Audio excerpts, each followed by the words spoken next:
আসসালামু আলাইকুম গাইস। তো আজকে আমরা এসি মিনি বাইক লইয়া অর্ডিং করানি। তো বাকা কদিন থেকে কাম করতে পারছি না, বাকা 3-4 দিন গাড়ি বন্ধ আসলো, কারণ আমি দোকানের এক্সট্রা কামও আসলাম। তো ফ্রি হইয়া কাম করার আগে মেইন প্রবলেম হয়েছে ওখান।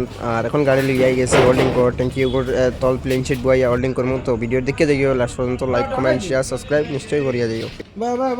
আর আমি ট্যাঙ্কির অ্যালাইনমেন্ট মিলাইয়া ধরছি, কারণ ট্যাঙ্কির তলবাজুর যে আমি খাটিছিলাম যে জায়গায়, এই জায়গা হোল্ডিং হয়ে গেছে। আর এলকো হোল্ডিং ওর যে ট্যাঙ্কির সাইডে যে ক্লেম দিয়া ট্যাঙ্কি বুঝেন আঁকিয়া ধরিয়া রাখতো, ও জায়গা ওখানে হোল্ডিং করতো। আর ট্যাঙ্কির কাম শেষ করিয়া গাড়ি নেমে গিয়া দোকানও নিয়ে গাড়ির যে বডি ফেয়ারিং আছে, ফেয়ারিং বানানো লাগি যায়। ফাইনালি ট্যাঙ্কির কাম হয়ে গেছে, যাতে পারটা ভিতর সাইড খুব সুন্দর হইয়া হোল্ডিং হয়েছে। এখন আমি গাড়ি নেমে গিয়া দোকানও নিয়ে আমার বাকি কাম করি। আর সাইনে আমার গাড়ি ওখান বলে আমি জলদি বানাইতাম, চালাইতাম। আমি বললাম কাম না হইলে তুমি চালাই থাকি না।